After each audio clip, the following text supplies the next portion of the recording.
안녕하세요 여러분, 보스입니다. 이번 시간에는 제목에서 보신 것처럼 선형대 수학의 내용을 다룰 겁니다. 선형대 수학의 1편, 2편이 있었는데 그 중에서 2편의 내용을 지금 띄워드린 배너였죠. 떠올려 보시면 벡터 공간의 어떤 특성과 개념을 배웠어요. 그래서 그 미분방정식의 어떤 해를 그러한 벡터 공간의 개념으로 이해를 하고자 하는 게 이번 영상의 목적이고, 그리고 지금 이렇게 공부를 함으로써 이게 미분 방정식뿐만 아니라 어떤 선형대 수학의 개념도 같이 얻어갈 수 있는 영상이 되도록 해볼게요. 그리고 이 특성 방정식이라고 부르는 게 있는데 이건 뭐냐 하고, 그다음에 해공간이라고 하는 것 자체가, 이 공간이라는 건 벡터 공간이라는 의미거든요. 그러면 기저가 있겠죠. 그 기저가 뭔지, 어떻게 표현되는지를 전반적으로 설명을 드리는 시간이 되겠어요. 우선 저희가 이 편에서 배웠던 그 벡터 공간의 개념을 떠올려 보면, 이 V라는 거는 원래 어떤 집합이었어요. 집합이라고 하는 거는 어떤 원소를 담고 있는 것이죠. 그 원소들에 대해서 덧셈과 스칼라베가 정의된 어떤 공집합이 아닌 원소가 하나 이상 있는 집합이라고 V를 정의를 할게요. 그러면 그 V의 임의의 원소, V가 집합이니까 원소를 가지고 있을 텐데 그 임의의 원소를 U, V, W라고 같이 나타낸다면, 이 다음과 같은 성질을 만족할 경우에 이 V를 집합일 뿐만 아니라 벡터 공간이라고 부를 수가 있었죠. 이거는 처음 띄워드린 배너 영상에서 다 설명드렸던 부분이니까 한번 참고해 보시면 될 것 같아요. 요지는 이 벡터 공간의 개념이 상당히 일반적이라는 거예요. 우리가 익히 알고 있었던 n차원 유클리드 공간뿐만 아니고, n차원이라면 2차원이라면은 좌표 평면이죠. xy 평면 같이 이해할 수 있고, 3차원이라고 하면은 좌표 공간이죠. 그래서 그런 것만 생각하실 수가 있는데, 실제로는 이 정의만 만족한다면, 예를 들어서 모든 함수로 이루어진 그런 집합이 벡터 공간의 정의를 만족해서 벡터 공간일 수가 있어요. 그래서 실제로 모든 함수로 이루어진 이런 F라는 집합이 이런 정의 조건을 만족하기 때문에 벡터 공간에 해당을 합니다. 한번 확인해 보셔도 좋겠지만, 어쨌든 벡터 공간이 이렇게 일반적인 개념이라는 걸 한 번 더 짚고 넘어가면 좋을 것 같아요. 그러면 이러한 벡터 공간의 개념을 왜 오늘 이 미분 방정식의 해를 구하는 데 있어서 사용을 하느냐? 그게 상당히 중요한 오늘 영상의 주제인데, 예를 들어서 이런 1개의 미분 방정식이 있다고 해볼게요. 이거는 y 프라임 플러스 ay는 0인 그런 구조를 갖는 미분 방정식이 될 텐데, 그러니까 이 해를 구해야 된다고 우리가 가정을 해봅시다. 원래 우리가 그 해의 형태를 모르고 이 해를 어떤 걸 구해야 된다면, 그러면 우리는 뭐 어떻게 찍어보다가 이런 해도 이걸 만족하는구나 찍어서 맞출 수가 있겠죠. 무슨 말이냐면, 이 해는 그 무수히 많은 해 중에 하나의 해에 불과해요. 그러니까 이 함수로 딱 y를 설정을 하니까 프라임이 x에 대한 미분이라면, 그러면 이 프라임에 대해서 마이너스 a가 튀어나오고, 그래서 이 y 프라임은 마이너스 a y랑 같기 때문에 상쇄가 돼서 0이 된다. 이것은 바로 확인할 수가 있죠. 그런데 이건 주어진 미분 방정식을 만족하는 가능한 하나의 해예요. 그래서 우리가 알고 싶은 건, 실제로 공업수학에서도 풀이하는 것은 뭐냐면, 해당 미분 방정식의 모든 가능한 해를 구하고 싶은 겁니다. 그러니까 이렇게 하나의 해를 그냥 던져서 만족하는지 하지 않는지를 확인하는 과정이 아니라, 어떤 미분 방정식의 모든 해를 벡터 공간의 개념을 이용해서, 즉 기저를 이용해서 모든 해를 표현하고 싶은 거예요. 그래서 일단은 목적은 뭐냐면 이 기저를 찾는 겁니다. 이런 미분 방정식을 만족하는 함수들의 집합이 있을 거잖아요. 어쨌든 우리가 기저를 구할 수 있던 벡터 공간의 개념을 이용할 수 있던 없던 이 해를 담고 있는 집합이 있을 텐데, 그거를 그냥 우리가 해 집합이라고 부를게요. 해 집합 S. 그럼 이 미분 방정식에 대한 해들을 모아놓은 해 집합 S는 일단 벡터 공간이냐 아니냐 확인해 볼 수 있으니까 한번 확인을 해 볼게요. 자, 그러려면 어떻게 하면 되느냐? 이 S가 F는 아까 설명을 잠시 드렸지만 모든 함수로 이루어진 벡터 공간이었어요. 그래서 그 벡터 공간의 부분 공간임을 보인다는 자체가 이 S가 벡터 공간인 걸 보이는 거였죠. 이게 헷갈리시면 꼭 첫 번째로 띄워드렸던 배너의 영상을 한번 다시 자세히 참고해 보시면 제가 그 영상에서 이런 내용을 설명드렸다는 거를 떠올리실 수가 있을 거예요. 즉, 우리 이 해집합 S가 알고 보니 해 공간이더라라고 벡터 공간의 개념을 이용할 수 있더라라고 하려면 이걸 한번 증명해 봐야겠죠. 증명하는 방법은 상당히 간단한 게 왜냐면 똑같이 따라하면 됩니다. 속하는지 확인하면 그만이죠. 그래서 해집합 S의 각각의 원소 y1, y2라고 할게요. 왜냐하면 y1, y2가 이 해집합 S 안에 속해 있는 거라면 그러면 y1도 이 미분 방정식을 대입했을 때 만족을 해야 되고 이렇게 y2도 만족을 해야겠죠. 그래서 이렇게 만족되는 원소 두 개를 가지고 확인을 해보면 과연 이 y1과 y2를 더한 것도 미분 방정식이 여기에 대입했다는 즉 이런 식을 계산해 보면 과연 이것도 0이 나오는지를 확인하면 되겠죠.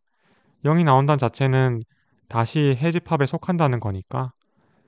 하지만 확인해 보면 간단하게 미분의 선형성과 개수의 분배하는 것에 따라서 이렇게 표현이 될 수 있고 다시 재배열하면 이렇게 묶일 수가 있죠. 그래서 이거는 뭐냐면 이미 가정상 전제상 이걸 만족하는 경우이기 때문에 0, 0이죠. 그래서 0이랑 같아요. 다시 한번 덧셈에 대해서도 해집합에 다시 속하는구나 알 수가 있었고 두 번째로는 이 y1에 대해서도 미분 방정식이 만족한다는 걸 알고 있는데 그것에 상수배를 한 y1을 집어넣어도 미분 방정식을 만족할 것이냐? 만족하죠. 왜냐하면 이 c를 밖으로 빼내서 묶어낼 수가 있기 때문에 이게 0이죠. 왜냐하면 이미 해 설정상 0이니까 그래서 0입니다. 그래서 해 집합을 더 이상 우리가 집합뿐만 아니고 해 공간이라고 부를 수 있는 벡터 공간의 개념을 사용할 수 있는 상황이 됐다라는 거를 우리가 이렇게 확인할 수가 있었어요. 그리고 이게 비단 1개의 미분 방정식뿐만 아니거든요. 비록 우리가 1개의 미분 방정식에 대해서 풀었지만 미분과 계수에 의해서 이렇게 다시 속하게 되는 이런 성질은 일반적인 것이다 라고 생각해 보시면 될 것 같아요. 두 번째로 이 y 프라임 플러스 ay는 0 해 공간 S 이제 부를 수 있죠. 해 공간이라고. 근데 그 공간이라면 기저와 차원이 있을 텐데 기저가 과연 어떻게 구해질 수 있느냐. 자, 정답을 바로 말씀드리면 이거를 바로 풀 수가 있어요. 이게 기저라는 거를. 근데 이렇게 말씀드리면 안 되죠. 과정을 다 보여드려야 되는데 제가 이번 영상에서는 1개가 아니라 더 복잡한 2개 미분 방정식에 대해서 설명을 드리는 걸로 하고 이 1개 미분 방정식에서의 기저를 어떻게 구하는지 그래서 1차원 공간이라고 결론 내릴 수 있는 이유가 뭔지랑 2개 미분 방정식에서 중근이 나올 경우 이 두 가지 경우에 대해서는 블로그 게시글로 올려서 고정 댓글에 링크를 걸어 드릴 테니까 오늘은 이거를 말고 이제 이거를 봅시다. y2 프라임 플러스 ay 프라임 플러스 by는 0 이런 미분 방정식의 해공간 S에 대해서 이런 성질이 만족하는 것 중에 이 경우를 볼게요. 자, 그러면 우리가 증명하려는 게 뭔지를 볼게요. 자, y2 프라임 플러스 ay 프라임 플러스 by는 0 이거는 말 그대로 미분 방정식이잖아요. 근데 이런 형태와 똑 닮은 대수 방정식이 있다고 해볼게요. 그래서 람다 제곱 플러스 a 람다 플러스 b 개수가 똑같죠? 0. 이러한 2차 방정식의 근이 람다와 람다2 두 개가 나올 텐데 왜냐하면 2차니까 그 2차 방정식에 대해서 근 두 개에 대해 다음이 성립한다는 거예요. 만약에 람다와 람다2가 서로 다른 두 해였다면 그러면 S의 기저, 즉 이 S는 뭐예요? 이 미분 방정식의 해 공간이죠. 그 기저는 이 대수 방정식에서 구한 람다가 지수로 들어간 지수함수 두 개로 기저가 표현된다는 거예요. 이건 이미 공업수학을 아시는 분들에게는 익숙하실 것이고 공업수학을 모르시는 분들은 익숙하지 않으실 테니까 위에 지금 띄워드린 배너 영상을 참고해 보셔도 좋을 것 같아요. 하지만 참고하신 분들도 왜 이렇게 기저가 표현되는지에 정확한 수학적인 이유를 설명해 보신 적이 없는 분들이 계실 거예요. 그걸 오늘 해볼 겁니다. 자, 근데 먼저 이 기저를 확인하기 전에 이 기저의 함수 자체, 이 2의 람다1 t승이라는 형태를 갖는 함수가 해집합에 포함되는 게 맞느냐를 보이려고 하는 게 첫 번째 예제입니다. 그래서 보시면 람다 제곱 플러스 a 람다 플러스 b는 0의 근이 람다라고 할 수 있잖아요. 람다라는 게 이걸 만족하는 근이겠죠. 그 람다를 2의 지수로 올려서 람다 t승 이 함수가 과연 이 해집합에 속하냐 확인해 보면 이 해집합에 속하는 또는 해 공간에 속하는 거를 알려는 거니까 미분을 해야겠죠. 그 두 번 미분하는 거를 한 번 미분하는 거를 계산을 해둡니다. 그래서 이 미분 방정식에 대입하는 데 사용을 하면 이렇게 표현이 되겠죠. 그럼 그 결과가 0이 나오면 증명이 되는 거잖아요. 근데 이게 묶입니다, 이렇게. 이 익스포네셜 람다 t라는 걸로 동시에 팩터로 묶여서 이 묶인 결과는 이미 설정상 0이기 때문에 전제상 0이 됩니다. 그래서 F에 속하기 때문에 F가 S에 속하기 때문에 기저가 이렇게 표현된다는 것은 일단은 별다른 문제 없이 확인해 볼 수 있는 부분이겠구나 라고 일단 체크할 수가 있었어요.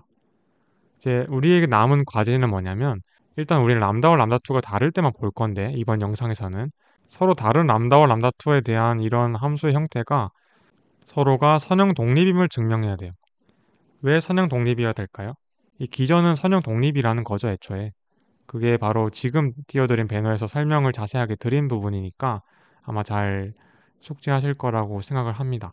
그래서 그런 부분을 생각해 보면 선형 독립인 걸 증명하면 끝이죠. 그러면 기저가 될 테니까.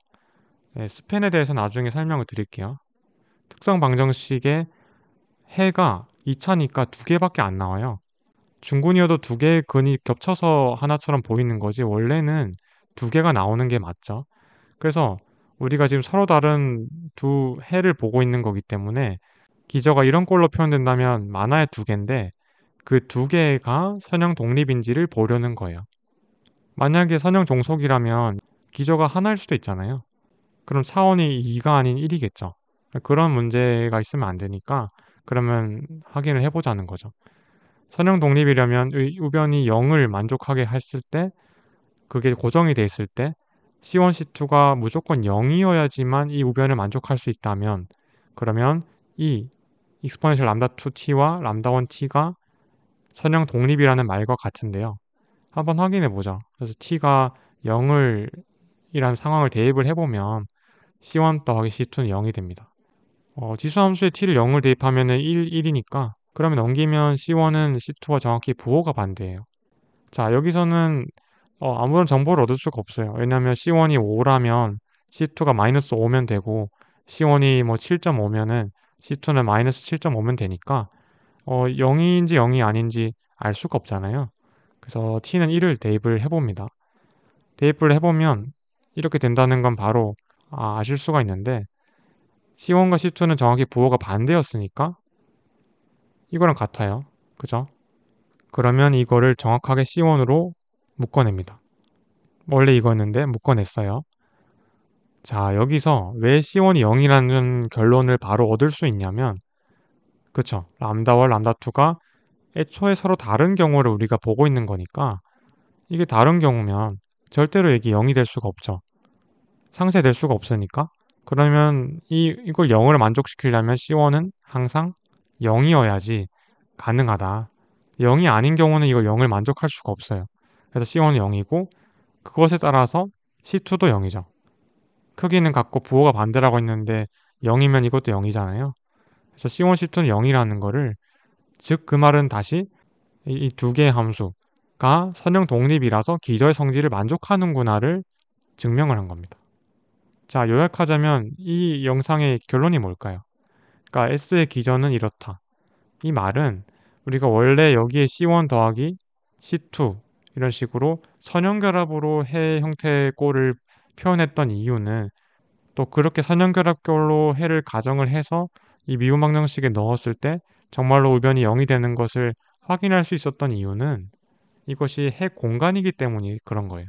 더불어 해 공간에 기저가 이런 꼴로 표현된다는 개념을 이용할 수 있기 때문이고 이것은 우리가 1편 영상에서 봤던 것처럼 어떤 거랑 똑같은 상황이냐면 이 벡터 공간, 유클리드 공간에서도 생각해 보면 이런 두 개의 기저 벡터가 있을 때 그게 어떤 점, 뭐 임의의 뭐 3,2를 가리키는 점을 있는 벡터라고 해봐도 이것도 표현이 가능하고 마이너스 2, 마이너스 2를 가리키는 이 벡터 경우도 표현이 되는데 이 말은 즉 어떤 의미의 벡터, 이 좌표 평면, 좌표 공간 사이에 어떤 벡터든 다 이 기저 벡터 두 개의 선형결합으로 설명이 가능하고 이 말은 즉 x라는 y라는 두 개의 기저가 이 전체 공간을 스팬하는 거랑 다름이 없죠.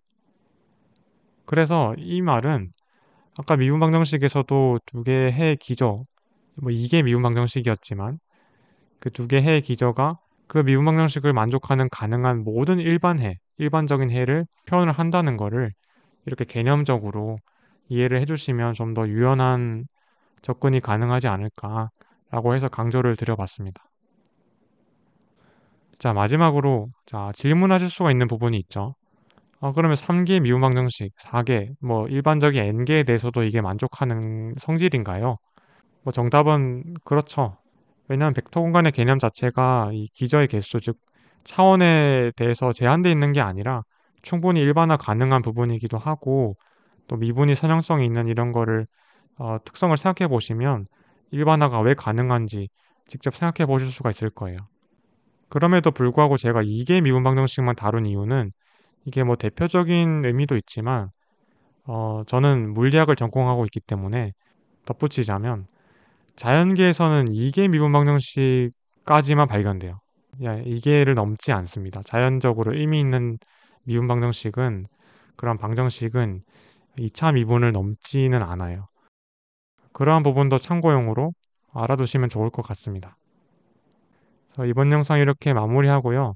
제가 오랜만에 영상을 올렸는데 도움이 되셨으면 좋겠습니다. 네, 다음 영상에서 또 뵐게요. 항상 감사합니다.